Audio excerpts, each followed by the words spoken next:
ज्ञानवापी का मामला इन दिनों देश में चर्चा का विषय बना हुआ है। आज फिर कोर्ट में बहस हुई।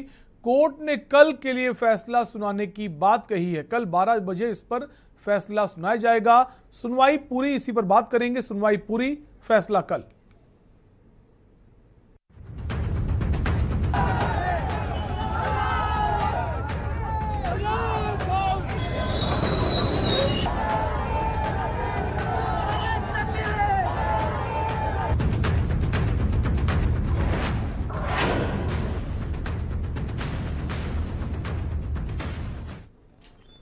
वाराणसी में काशी विश्वनाथ ज्ञानव्यापी मस्जिद मामले में स्थानीय अदालत कल यानी गुरुवार को फैसला सुनाएगी। ज्ञानव्यापी श्रृंगार गौरी केस की सुनवाई बुधवार को पूरी होने के बाद अदालत ने फैसला सुरक्षित रख लिया है। अब कल दोपहर 12 बजे कोर्ट अपना फैसला सुनाएगी। वहीं अदालत सर्वे की नई तारीख पर भी फैसला कल देगी। आपको बता दें कि अदालत के आदेश पर ही ज्ञानव्यापी श्रृंगार गौरी मंदिर का सर्वे शुरू हुआ था। अदालत की ओर से कोर्ट कमिश्नर अजय मिश्रा की अगुवाई में सर्वे होना था। हालांकि उन्हें भारी विरोध का सामना करना पड़ा, जिसकी वजह से सर्वे पूरा नहीं हो पाया। मामले में दोनों पक्ष इस बात को लेकर सहमत हैं कि न्यायाधीशों की निगरानी में सर्वे हो। हिंदू पक्ष ने मांग रखी कि सर्वे के लिए मस्जिद परिसर में अंदर जाने दिया जाए। उन्होंने मस्जिद परिसर में जाने के लिए सुरक्षा मांगी है। हिंदू पक्ष ने मांग की है कि हर रोज श्रृंगार गौरी की पूजा करने दी जाए। दूसरी ओर मुस्लिम पक्ष ने आरोप लगाया है कि कोर्ट कमिश्नर पक्षपात कर रहे हैं। मुस्लिम पक्ष के वकील ने कहा है कि अदालत ने ऑर्डर के लिए कल की तारीख दी है। हमें कोर्ट कमिश्नर के काम करने के तरीके पर आपत्ति थी। जिस चीज के लिए उन्हें अनुमति नहीं थी वो भी कर रहे थे। मुस्लिम पक्ष के एक अन्य वकील ने कहा कि हमने कानून के तहत अपनी बात अदालत के समक्ष रख दी है। हमें अदालत के फैसले का इंतजार है। ऐसे में अब सवाल है कि क्या कोर्ट के फैसले के बाद ज्ञानव्यापी का सर्वे पूरा होगा? क्या कल के फैसले में श्रृंगार गौरी की पूजा करने का अधिकार मिल पाएगा? क्या कल आने वाला फैसला याचिकाकर्ताओं के पक्ष में आएगा? न्यायाधीशों की निगरानी में सर्वे होगा? ये भी सवाल है। इन सब सवालों के जवाब का इंतजार हर किसी को है, क्योंकि ज्ञानव्यापी का मामला इन दिनों उत्तर प्रदेश से निकलकर देश के तमाम राज्यों में चर्चा का विषय बना हुआ है। कोर्ट में हुई सुनवाई को लेकर हिंदू पक्ष के वकील ने कहा है, अगर सर्वे के दौरान मस्जिद के सबूत मिलेंगे तो हम पीछे हटेंगे। वकील ने कहा कि अगर मंदिर के साक्ष्य मिले तो मुस्लिम पक्ष को पीछे हटना चाहिए। हिंदू पक्ष ने मांग की है कि हर रोज श्रृंगार गौरी की पूजा करने दी जाए। ये तमाम सारे सवाल जवाब जो हैं और क्या कुछ इस पूरे मामले को लेकर कहना है वकीलों का, आपको वो भी सुना देते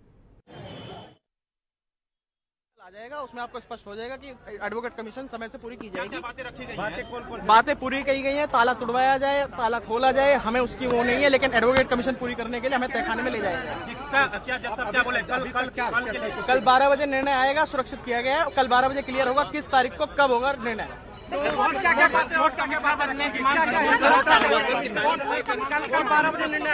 कोर्ट कमिश्नर की ये भी बात रखी गई है कि स्वयं कोर्ट चल के वहाँ कराए इस चीज को। उस पर कल निर्णय आएगा 12 बजे के लिए। सारी आर्गुमेंट्स कल कंक्लूड होंगी। क्या अंदर फैसला सर्वे अंदर भी होगा या नहीं होगा, इस पर भी कल 12 बजे? जी, कल 12 बजे क्लियर कर देगा। कोर्ट के अंदर जाना है हमको। लीगल जब हमारी श्रृंगार जिसका हम लोगों ने मांग किया है वो चीजें तो वीडियो रिकॉर्डिंग का और कमीशन के बाद ही तो स्पष्ट होगा कि जो हमारी मांग है वो सही है कि गलत है। बिना जो है कार्रवाई के आप कैसे मान ले रहे हैं कि आप कह रहे हैं कि गलत है? आने दीजिए, सारे साक्ष्य आने दीजिए बाहर। साक्ष्य आएगा, अगर मस्जिद का साक्ष्य आएगा तो हम पीछे हटेंगे, अगर मंदिर का साक्ष्य आएगा तो आप पीछे हट जाइएगा। तो फिलहाल कल वीडियोग्राफी की तारीख भी तय हो जाएगी। सब न्यायालय कल जो है वीडियोग्राफी की भी तारीख जो है अगली तिथि दे देगा, और कमिश्नर बदला जाए कि नहीं बदला जाए इस पर भी निर्णय कल ले लेगा। तो इसको लेकर वाद विवाद की स्थिति बनी हुई है। एक पक्ष का कहना है कि वो नहीं चाहता कि अंदर वीडियोग्राफी हो, और उसका यह भी कहना है जो एडवोकेट कमिश्नर पहले आए थे वो पक्षपात कर रहे थे, उनको बदला जाए। न्यायाधीशों की जो टीम है उन्हें अनुमति दी जाए वीडियोग्राफी की, सर्वे की। ऐसी तमाम सारी चीज़ें हैं। वहीं हिंदू पक्षकार जो हैं उनका कहना है कि अगर मस्जिद के साक्ष्य नहीं मिलते हैं, मंदिर के साक्ष्य मिलते हैं, तो हमें दर्शन करने की, पूजा करने की डेली रूटीन पर अनुमति दी जाए। इसी पर हम बात करेंगे। हमारे साथ कुछ खास मेहमान भी बने हुए हैं और हमारे जो टेलीफोन नंबर्स हैं लगातार आपके टेलीविजन स्क्रीन पर फ्लैश हो रहे हैं, आप इन पर कॉल कर सकते हैं, अपनी राय दे सकते हैं इस पूरे मामले को लेकर आप क्या सोचते हैं, क्योंकि दर्शक और जनता जो है उसका भी सोचना बहुत ज़रूरी भी है और उनकी राय लोगों तक पहुंचे वो भी ज़रूरी। तो अपनी राय आप इन नंबर पर कॉल करके दे सकते हैं। हमारे साथ नितिन चतुर्वेदी हिंदू पक्षकार हैं। नितिन जी, स्वागत है आपका। इसके अलावा विनीत चंद्र मिश्रा हैं, वरिष्ठ अधिवक्ता हैं। विनीत जी, आपका भी स्वागत है। नितिन जी, आप ही के पास आएंगे। जो हिंदू पक्ष की तरफ से ये कहा जा रहा है कि अगर साक्ष्य मिलते हैं मंदिर के तो डेली पूजा करने की, पूजा जो है पूजा पद्धति उसका आदेश मिले और हम डेली पूजा करें, क्या आपको लगता है ऐसा हो पाएगा? देखिए, ये तो कोर्ट का निर्णय है, हम कोर्ट के निर्णय का सम्मान करेंगे। कोर्ट का जो भी आदेश हो, देखिए हम लोग इस भारत देश में रहते हैं और हम सभी संविधान के अंतर्गत कार्य करते हैं और हमें कानून का पालन करना चाहिए। जो भी कोर्ट का निर्णय हो, देखिए अभी भी जो राम मंदिर का आपने फैसला देखा होगा, उस पर भी दोनों धर्मों के जो लोग थे उन्होंने उसका सम्मान किया और आगे भी हम यही चाहते हैं कि जो भी कोर्ट का निर्णय है, अगर उसमें मस्जिद के अवशेष मिलते हैं तो ठीक है, हमें उस पर कोई आपत्ति नहीं है, आपकी मस्जिद है, लेकिन अगर उसमें मंदिर के अवशेष मिलते हैं तो ये बात भी देखनी चाहिए, गौर करनी चाहिए कि भाई वहाँ पहले मंदिर था तो हमें उस पर पूजा करने की अनुमति मिलनी चाहिए। और हम तो ऐसा चाहते हैं कि जो भी आदेश हो, दोनों धर्म गुरुओं से हम आपके चैनल के माध्यम से हम ये क्या कहते हैं निवेदन करना चाहते हैं कि उसका आपसी सौहार्द बनाए रखें और जो भी कोर्ट का निर्णय हो उसका सम्मान जरूर करें। कोर्ट के निर्णय का सम्मान बहुत जरूरी है। लौटेंगे आपके पास। विनीत चंद्र मिश्रा हमारे साथ बने हैं, वरिष्ठ अधिवक्ता। विनीत चंद्र, जो मामला कोर्ट में पहुंचा, कल भी सुनवाई हुई, आज भी सुनवाई हुई, कल कहा जा रहा है फैसला आएगा। इसके पहले जो सर्वे करने टीम पहुंची थी तो टकराव की स्थिति देखने को मिली थी। क्या लगता है कल जो फैसला आएगा उसके बाद टकराव ना हो, इसको लेकर क्या राय है आपकी? देखिए सलीम जी, बहुत बहुत पहले इस बात के लिए कि रहेगी सभी के लिए कि एक तो ये मामला लगातार चल रहा है और कोर्ट लगातार संज्ञान ले रही है, तो इसी से पक्षों को ये समझना चाहिए, दोनों पक्षों को समझना चाहिए कि मामला कुछ है, कुछ ग्राउंड्स तो ऐसे हैं जिसके आधार पर कोर्ट, क्योंकि सीनियर जज डिवीजन जो है, अगर किसी मामले को बार बार इस तरीके से संज्ञान ले रहे हैं और उसको फिर से सर्वे के लिए आदेश निकाला और कल एक मान के चलिए कि फैसला आएगा, और उसमें जहां तक आपने जो बात बोला है कि दोनों पक्ष, जो भी पक्ष है वो शांतिपूर्वक रहेंगे, और इस चीज का मिसाल जैसा कि नवीन चतुर्वेदी जी भी बता रहे थे कि अगर कोई फैसला इस तरह का आता है और उसमें मंदिर की जो अस्तित्व है मिलेंगे आर्कियोलॉजिकल डिपार्टमेंट के सर्वे, तो उसमें कहीं ना कहीं सभी को सर्वसम्मति से मानना चाहिए। जैसा कि पिछले बार जब आज के कुछ दिन पहले की बात है, उसमें जब चल रहा था ये विवाद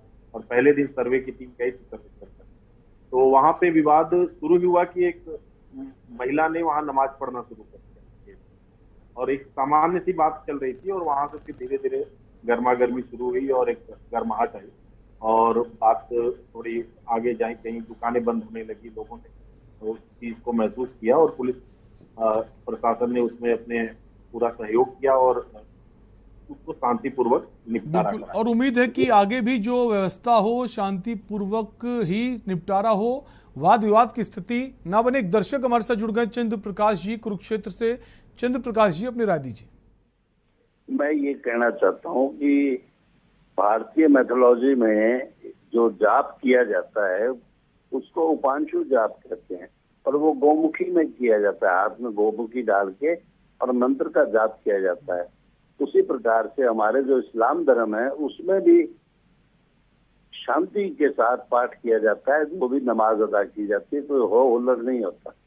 मैं ये कहना चाहता हूँ कि जब हमारे जो पुरखे इतने अच्छे नियम बना गए तो उसको स्वीकार करना चाहिए। अगर कमल का फूल दिखाई दे रहा है और हिंदू आस्था नजर आ रही है तो आगे बढ़ करके हमारे दूसरे धर्म के भाइयों को चाहिए कि वो हिंदुस्तान के लॉ का सम्मान करते हुए उसका जो है अपने स्वेच्छा से कह देंगे ठीक है जी आप संभालिए।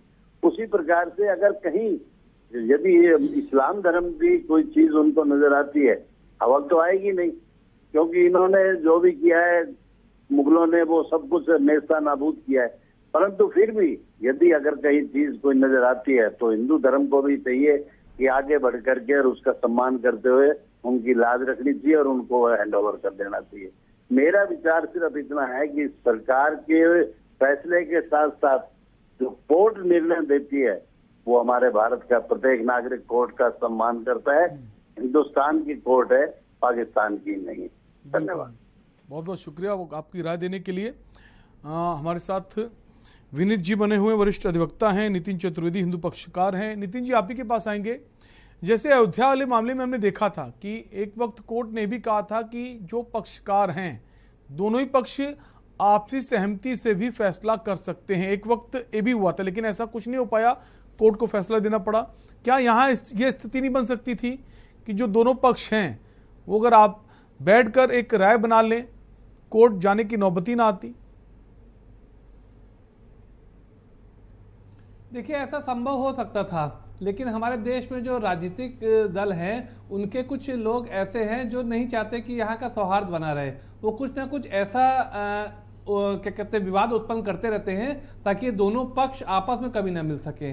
देखिए, जब हमारा देश आज़ाद हुआ था तो हमारे देश में हिंदुस्तान पाकिस्तान तो 1947 के बाद बना। उससे पहले तो हिंदू मुस्लिम एक साथी थे, उन्होंने मुगलों से भी लड़ाई लड़ी, अंग्रेजों से भी 100 साल लड़ाई लड़ी, तब सब ठीक था। फिर 1947 में हमारा बंटवारा हुआ, उसके बाद से ये हिंदू मुस्लिम का मुद्दा गरमाया, उस पर राजनीतिक दलों ने अपनी रोटियां सेकी। आज तक वो 70 साल 75 साल बीतने के बाद भी आज उसी राजनीति पे लोग कार्य कर रहे हैं। अगर हमारे जो धर्म गुरु हैं उनको चाहिए कि राजनीतिक दलों को दरकिनार कर आपस में बैठ के इस देश का सौहार्द बनाएं और लोगों को ये उपदेश दें कि भाई देखो, हम एक भाई है, ये देश राम और रहीम का है, यहाँ सिर्फ राम या रहीम कहने से नहीं चलेगा, आप दोनों को एक दूसरे के धर्मों का सम्मान करना पड़ेगा, दोनों की बातों को सुनना पड़ेगा। अगर जैसे भी अभी हमारे भाई कह रहे थे कि अगर वहाँ अवशेष मिलते हैं, क्या कहते हैं, अगर वहाँ मंदिर के अवशेष मिलते हैं तो दूसरे धर्म वालों को चाहिए कि उनका सम्मान करें और उनको पूजा की आज्ञा दें। और यदि वहाँ पे अवशेष नहीं मिलते हैं या कहीं ऐसा है जहाँ मुस्लिम क्या कहते हैं उसके कुछ अवशेष मिलते हैं तो हिंदू भाइयों को भी ये चाहिए कि उनको उनके धर्म का सम्मान करने दें। इस तरह आपसी सौहार्द बना के इस देश को चलाना पड़ेगा। हिंदू मुस्लिम करते करते देश पे विकास नहीं होगा। आज के दौर में, आधुनिक युग में हम हिंदू मुस्लिम नहीं करके विकास पे, बेरोजगारी पे, देश के सशक्तिकरण पे बात करें तो ज्यादा अच्छा रहेगा।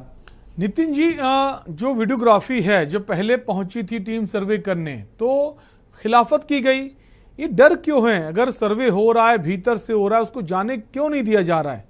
इसको लेकर तो सवाल उठते ही है ना। इसका मतलब अंदर ऐसा कोई रहस्य, मिस्ट्री है कि नहीं चाहते हैं कि सामने वाला जाने। विषय नहीं है इसमें, डरने का कोई विषय नहीं है, इसमें डरने का कोई विषय नहीं। आप वीडियोग्राफी होने दीजिए। देखिए, ये सब चीजें कानून के अंतर्गत हो रही हैं। कानून ने कमीशन जारी किया है, वो आप कानून के दायरे में काम हो रहा है। यहाँ किसी पे पक्षपात का आरोप लगाना गलत है। कानून अपना कार्य कर रहा है। कानून धर्म को देख के कार्य नहीं करता, वो एविडेंस पे कार्य करता है। हमारे साथ वरिष्ठ अधिवक्ता जी बैठे हैं, आप उनसे भी इस चीज की जानकारी ले सकते हैं। कानून जो है वो किसी धर्म विशेष के लिए कार्य नहीं करता, वो एविडेंस पे काम करता है। जिस चीज के एविडेंस मिलेंगे वो सार्वजनिक हो जाएंगे, आप उसको देख भी सकते हैं। इसमें कोई छुपेली बात नहीं है। वीडियोग्राफी होगी, जो सत्य होगा वो तो सबके सामने आना ही आना है। आप उस पर देख लीजिएगा, फिर अपनी बात कहिएगा। और कल कोर्ट का निर्णय आ ही रहा है, उसमें एविडेंस भी सामने आ जाएंगे, क्या क्या एविडेंस हुआ है, उसी एविडेंस के आधार पर कोर्ट अपना आदेश देगा। नहीं, सवाल इस बात को लेकर है ना नितिन जी की पहले रोका क्यों गया उन लोगों को वीडियोग्राफी करने से? उसको लेकर लोगों को और कौतूहल बन रहा है और लोगों के मन में जिज्ञासा उठ रही कि आखिर रोकने का मतलब क्या है? अंदर काफी ऐसी चीजें हैं जो आप छिपाना चाहते हैं। राजनीतिक लोग ऐसे हैं जो चाहते हैं कि कुछ ना कुछ विवाद उत्पन्न रहे।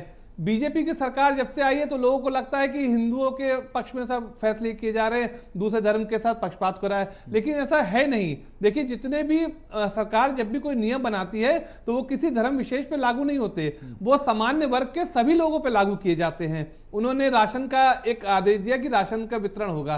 तो राशन का वितरण सिर्फ हिंदुओं को नहीं हुआ, वो जन सामान्य को हुआ, वो चाहे किसी धर्म का हो। इसलिए कानून, जो राजनीतिक दल होता है या जो पार्टी होती है, वो किसी एक धर्म की नहीं होती है, सबका साथ सबका विकास लेके चलती है। कुछ राजनीतिक दल हैं जो सिर्फ एक धर्म विशेष को ही लाभ पहुंचाना चाहते हैं, लेकिन बीजेपी की सरकार में हमें नहीं लगता कि ऐसा कोई कार्य हो रहा है।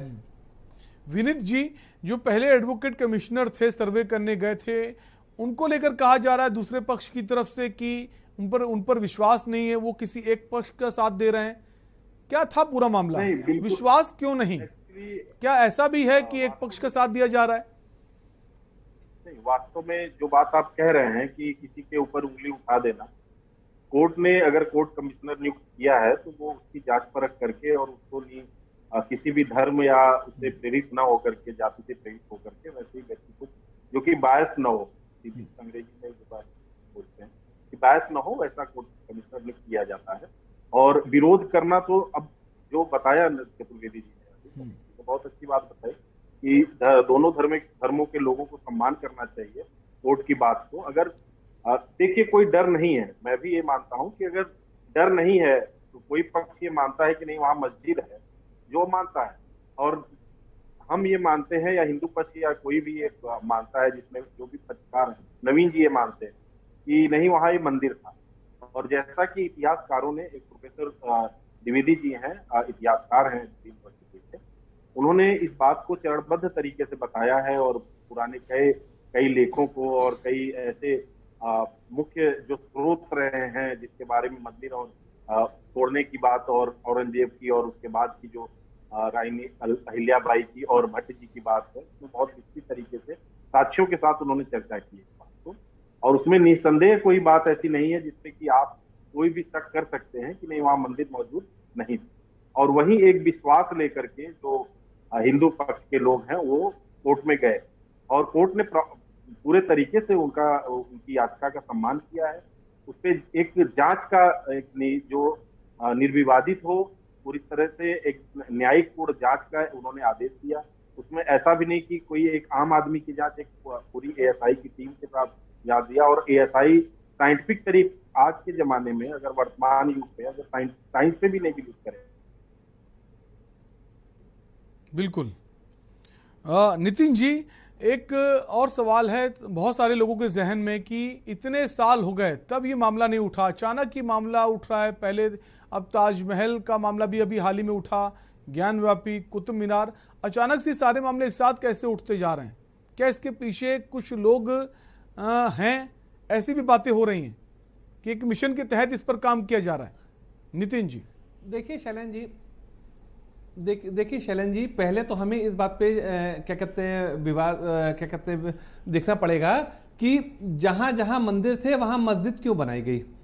आप इतिहास उठा के देखिए, जो काशी विश्वनाथ मंदिर है ये 2000 साल पुराना है और जो मस्जिद बनी ये बनी 1664 में औरंगजेब ने बनवाई। ठीक है, अब आप बताइए, जब हम आधुनिक युग में आज जी रहे हैं, आज भी हमारे पास, जब आप देख रहे होंगे शहरों में, आप तो देख रहे होंगे किस प्रकार से जमीन की कीमतें बढ़ रही, जमीन नहीं है।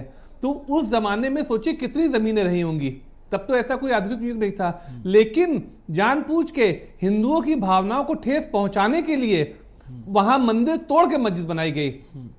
क्या ऐसा नहीं हो सकता था कि मंदिर तोड़ के मस्जिद अलग बनाई जाती? तो आज हम इस पे डिबेट नहीं कर रहे होते। लेकिन जानबूझ के मंदिरों को तोड़ के मस्जिद बनाना, यानी कि जानबूझ के हिंदुओं की भावनाओं को ठेस पहुंचाने के तहत ये कार्य किए गए।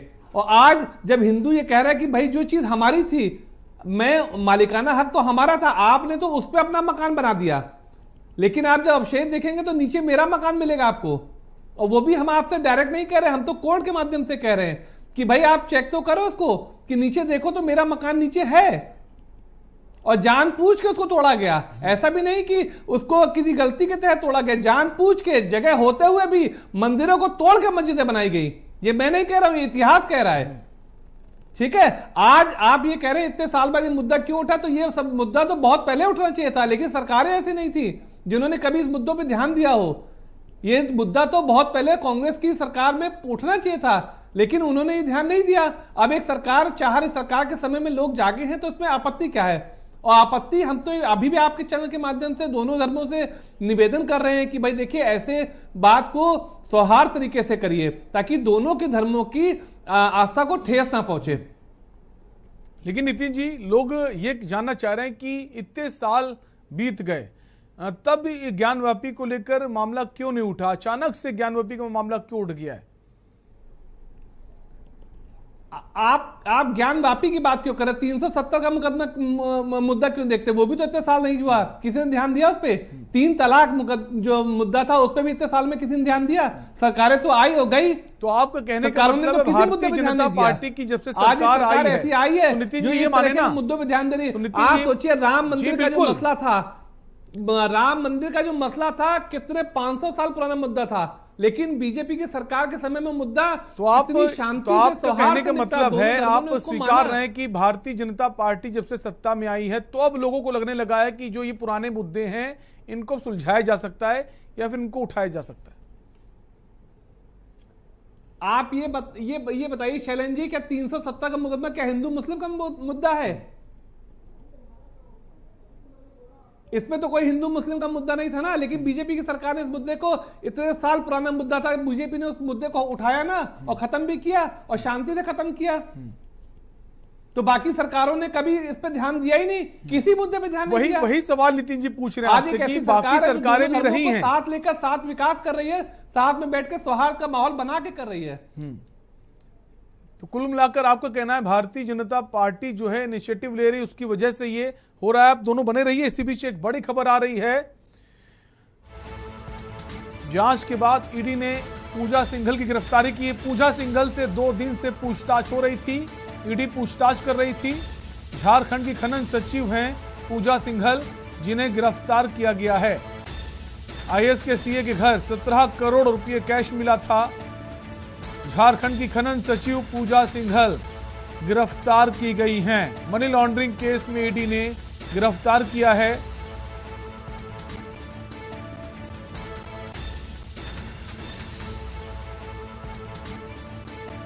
ईडी ने पूजा सिंघल को गिरफ्तार किया है। मनी लॉन्ड्रिंग व घोटाले के आरोप में गिरफ्तारी हुई है।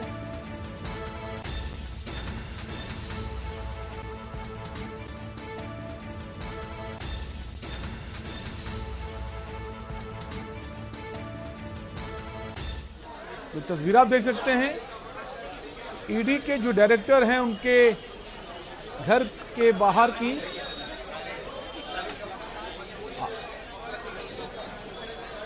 तो अब ईडी जो पूछताछ करने के लिए ऑफिस लाई थी, जहां पर इस वक्त पूजा सिंघल को गिरफ्तार कर लिया गया है। पूछताछ के बाद गिरफ्तारी हुई है।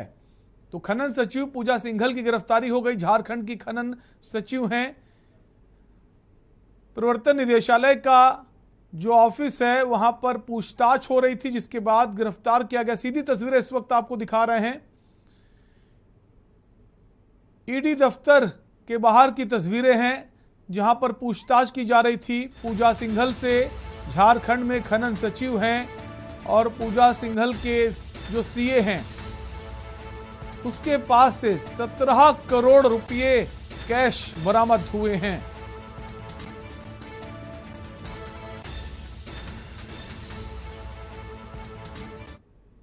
और यहां रुकेंगे ब्रेक के लिए, फौरन लौटेंगे।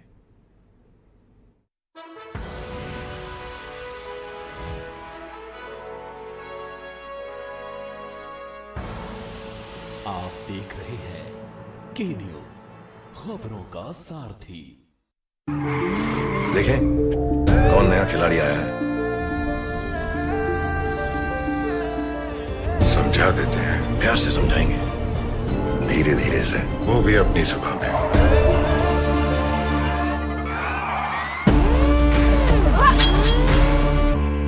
ये तो अपनी जुबान है। जुबान एक हो तो दिल भी एक होने चाहिए। विमल बोलो जुबान केसरी। देवभूमि के कई रंग को 4 धामों के दर्शन, कोर्ट कचहरी के ना लगे चक्कर, सबसे अधिक यही है बेहतर। लेकिन बढ़ ही जाए पाला तो कहां जाएं? क्या करें? घबराएं नहीं, अब हर मुश्किल होगी आसान। के न्यूज इंडिया पर वकील आपका देगा समाधान। कीजिए कॉल, पूछिए अपने सवाल।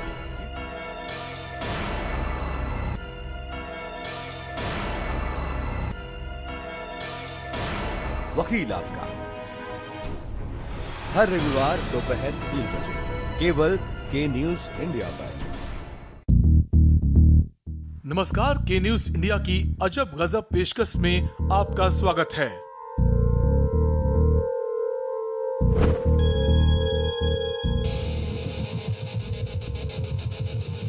प्रकृति द्वारा बनाई गई इस सृष्टि में से एक से बढ़कर एक अजब गजब कृतियां हैं। आइए हम आपको इन कृतियों में से एक से रूबरू कराने जा रहे हैं। अमेरिका में एक ऐसी जगह है जिसे डेथ वैली कहा जाता है। ऐसा कहा जाता है कि इस वैली में पत्थर खिसक कर आगे चले जाते हैं। आइए जानते हैं इसके पीछे क्या है कारण। वर्ष 1948 में देखा गया कि डेथ वैली में बड़े पत्थर समतल भूमि पर एक स्थान से दूसरे स्थान पर खसक कर पहुंच गए। उनकी एक लंबी ट्रेल बनी हुई थी। ऐसा लगता है जैसे किसरों को खिसकाकर एक स्थान से दूसरे स्थान पर कर दिया हो, लेकिन ऐसा नहीं है। ऐसा माना जाता है कि ये एलियंस ने किया होगा। ये अवधारणा भी सही नहीं है। साइंटिस्ट के एक ग्रुप ने काफी साल तक रिसर्च की और इस रहस्य का पता लगा लिया। साइंटिस्ट के इस ग्रुप ने डेथ वैली में 2001 में कुछ बड़े पत्थर रखे और उन पर जीपीएस ट्रैकर लगा दिया। देखा गया कि वो पत्थर 2013 में आगे खिसक गए थे। इसका मुख्य कारण सर्दी में होने वाली बरसात है। बरसात का पानी पतली परत के अंदर चला जाता है और जब गर्मियों में बर्फ पिघलती है तो हवा से ये पत्थर आगे खिसक जाते हैं। स्पेशल डेस्क मधुर दरबारी, के न्यूज इंडिया। के न्यूज इंडिया की अजब गजब पेशकश में आपका स्वागत है। के न्यूज इंडिया इन वीडियोस की सत्यता की कोई पुष्टि नहीं करता। आइए हम आपको कुछ ऐसे ही अजब गजब कानूनों से रूबरू कराने जा रहे हैं। जानते हैं कुछ ऐसे कानूनों के बारे में। दुनिया में एक ऐसा देश भी है जहां पति पत्नी एक दूसरे को तलाक नहीं दे सकते। फिलीपींस एक ऐसा देश है जहां एक बार शादी हो जाने के पश्चात तलाक नहीं हो सकता। वहां तलाक लेना गैर कानूनी है। आपको बता दें कि हर हालत में पति पत्नी को साथ रहना ही होगा। इसके अलावा उनके पास और कोई चारा नहीं है। लेकिन मुस्लिमों को घबराने की जरूरत नहीं है। उनके ऊपर कानून का कोई ऐसा बंधन नहीं है। वो एक दूसरे को तलाक दे सकते हैं। ओवरवेट होना जापान में इलीगल है। दुनिया में सूमो पहलवान को लाने वाले देश जापान में मोटा होना गैर कानूनी है। आपको बता दें कि वहाँ 40 साल से ऊपर के पुरुषों की कमर 32 इंच और महिलाओं की कमर 36 इंच से ज्यादा नहीं होनी चाहिए। यही कारण है कि वहाँ के लोग स्लिम ट्रिम रहते हैं। वैसे मोटा होना पर किसी तरह की सजा का प्रावधान तो नहीं है, लेकिन इसके लिए वहाँ की लोकल गवर्नमेंट और कंपनीज इस पर दबाव बनाती हैं। सिंगापुर एक ऐसा देश है जहां च्युइंगम चबाना कानूनी अपराध है। वहां इसके लिए जेल की सजा तक का प्रावधान है। आपको बता दें, इसको लाना, बेचना और चबाना सब पर बैन है। यहाँ पर निकोटीन गम को ही चबाने की छूट है, लेकिन वो भी अगर आपके डॉक्टर द्वारा प्रिस्क्राइब की गई हो तो। डेनमार्क एक ऐसा देश है जहाँ चिंटू, मिंटू, सिंटू, मुन्नी जैसे नामों को रखना बैन है। आपको बता दें कि वहाँ के कानून के हिसाब से 7000 नाम ऐसे ही हैं जिन्हें रखा जा सकता है। इसके अलावा नामों को रखने के लिए सरकार से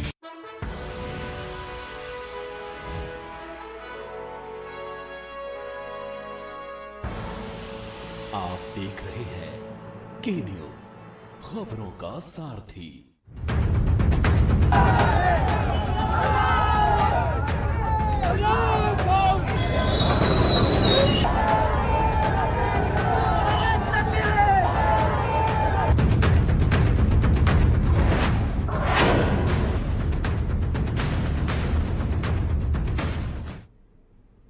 ब्रेक के बाद एक बार फिर आपका स्वागत है। हम बात करें ज्ञानव्यापी मामले को लेकर, जहां आज कोर्ट में फिर से सुनवाई हुई है।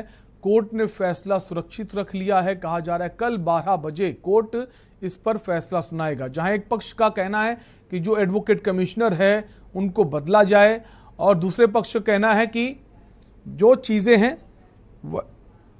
वही सब बनी रहेंगी। और हमारे साथ हरिशंकर जैन जुड़ गए हैं, जो पक्षकार हैं, अधिवक्ता हैं, इस मामले के वरिष्ठ अधिवक्ता हैं। हरिशंकर जी, जो आज कोर्ट ने कहा है कल फैसला सुनाएगा, दोनों पक्षों की तरफ से तमाम दलीलें रखी गई, क्या लगता है कितने दावे किसके मजबूत नजर आ रहे हैं? हरिशंकर जी, देखिए, सत्य सत्य होता है और सत्य हमेशा मजबूत होता है, इसमें बड़ी साफ बात है। बाकी बात अभी जो लोग बात कर रहे हैं मेरिट की कि केस है कि नहीं है, अभी उसकी स्टेज नहीं है। अभी तो मामला इतना सा है कि वहाँ पर फोटोग्राफी या वीडियोग्राफी होनी चाहिए नहीं होनी चाहिए, केवल इतनी सी बात है। अब वीडियोग्राफी न हो या हो, ये मामला तय होना है।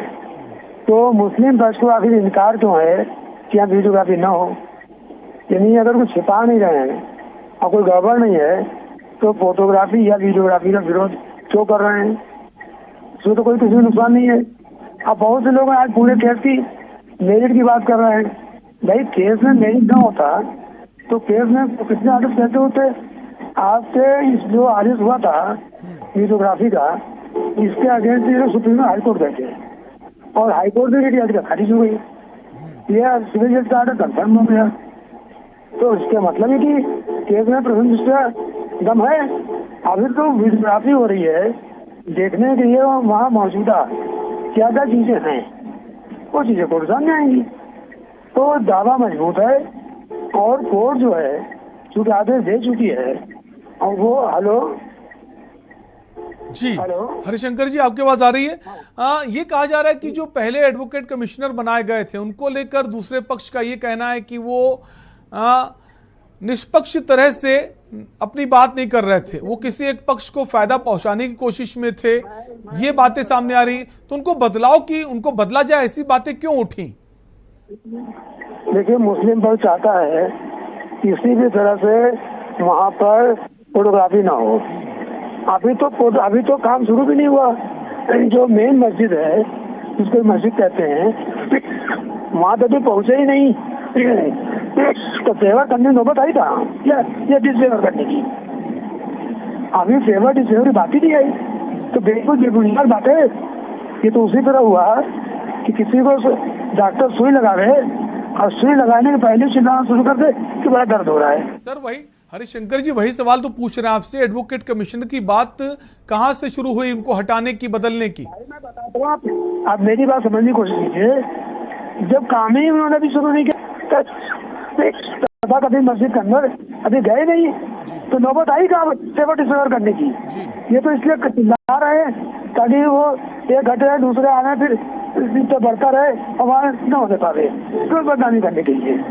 अभी तो कुछ किया ही नहीं एडवोकेट कमिश्नर ने। माँ श्रृंगार गौरी का जो चौखट है, केवल वहाँ की वीडियोग्राफी की, वो सार्वजनिक एंट्री गेट वही है जो अगर मस्जिद का जो ज्ञानदाती बना हुआ है उसमें नीचे का बाहर हिस्सा है। अब बाहर करने पर बैरिकेडिंग अंदर भी नहीं है, बाहर कोई भी क्या करते और चले आते। तो फेवर नौबत आई कहाँ से? मैं समझी नहीं पाई इस बात को। और न किसी टीवी चैनल ने ये बात उनसे पूछा कि भाई बताइए कि फेवर क्या कर दिया, अभी किस बात में फेवर कर दिया? अंदर अभी मायना हुई नहीं, अंदर मायना हो ये बताइए ये फेवर दिया डिसफेवर के। दूसरी बात है जब वीडियोग्राफी होगी तो वीडियो में जो चीजें वही तो आएंगी।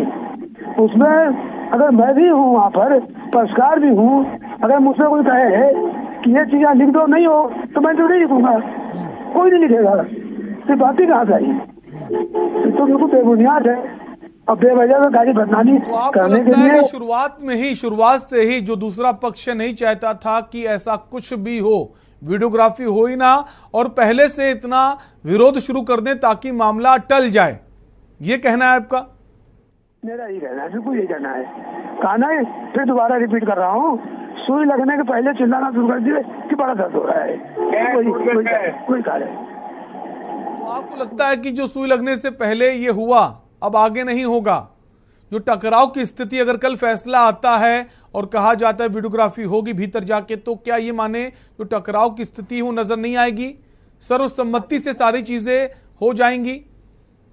नहीं, ऐसा मैं नहीं कहता।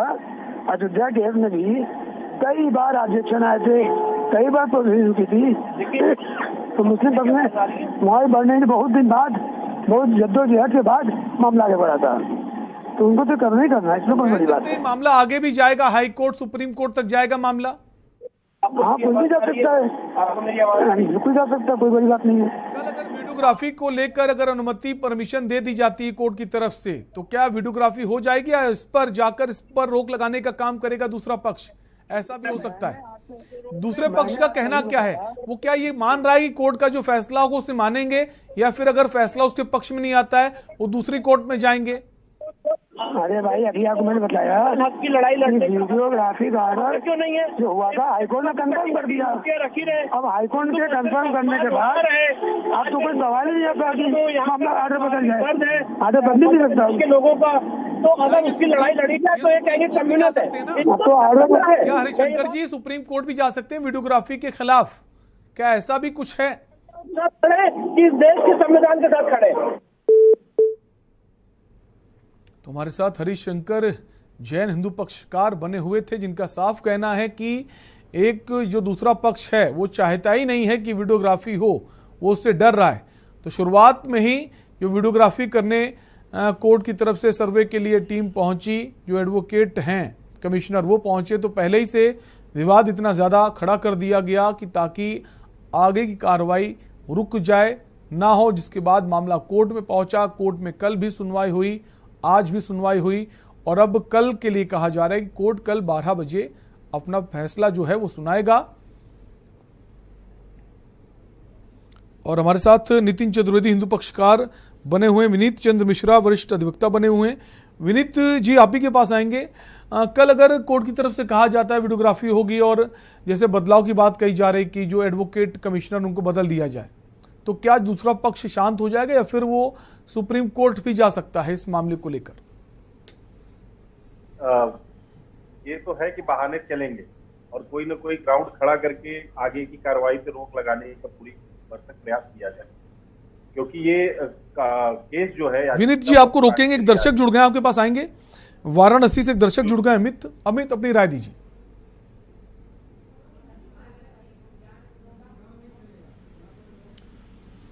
अमित, माफ कीजिए, सौरभ नाम है, सौरभ अपनी राय दीजिए। सौरभ, क्या आप हमें सुन पा रहे हैं?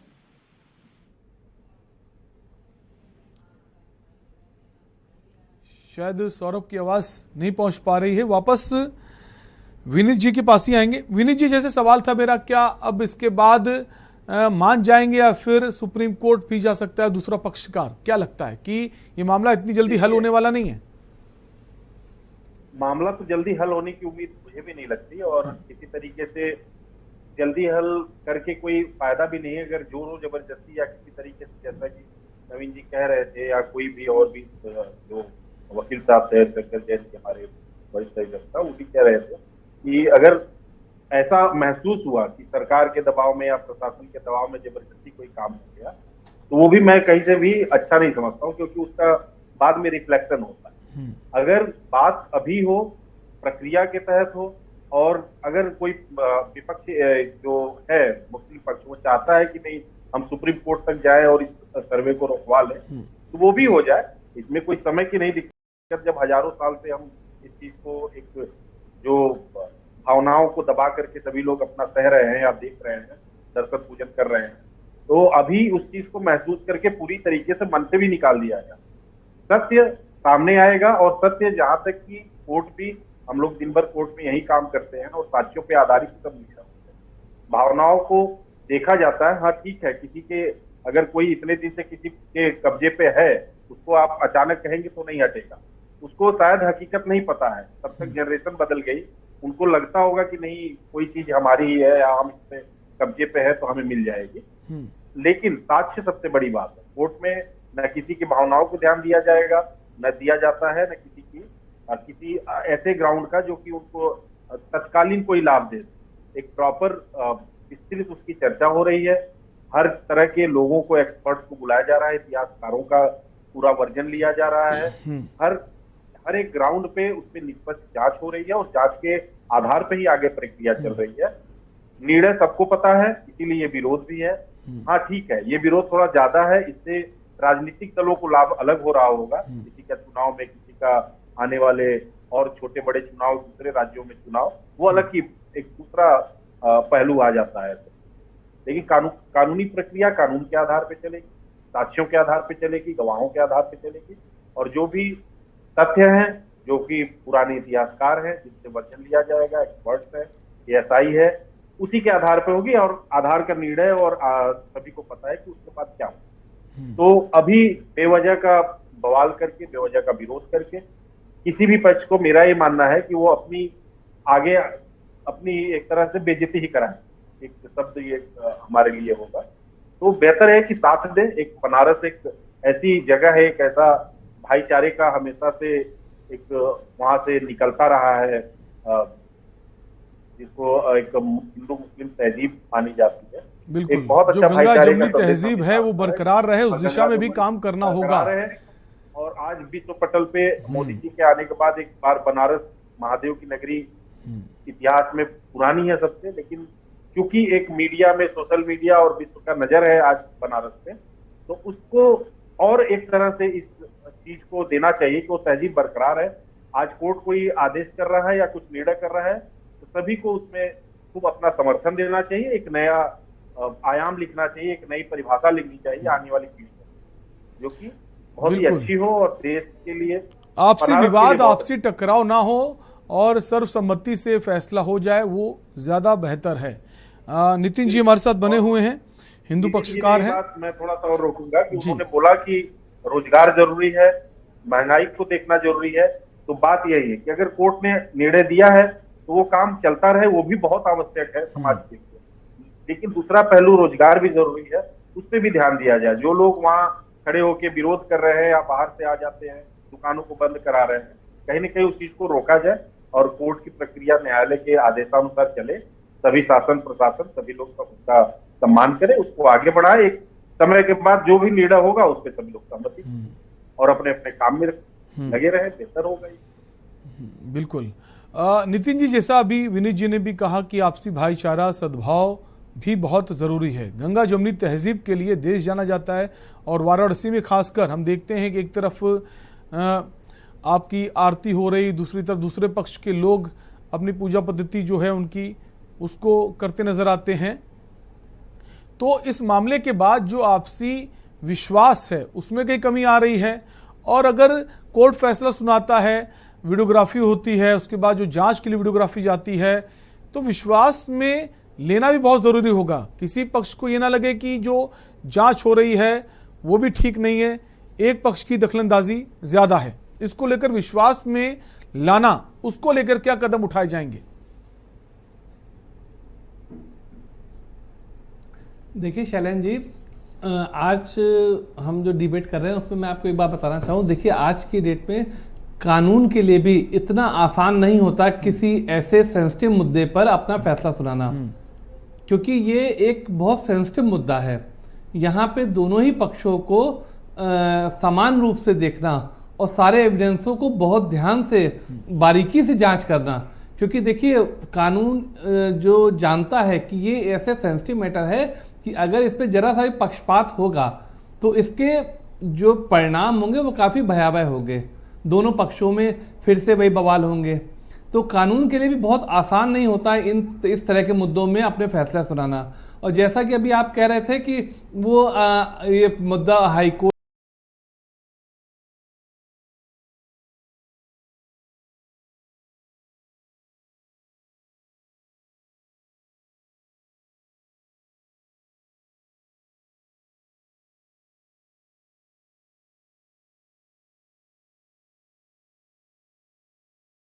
या सुप्रीम कोर्ट जाएगा, कानून कोर्ट में कर सकते हैं। यदि आप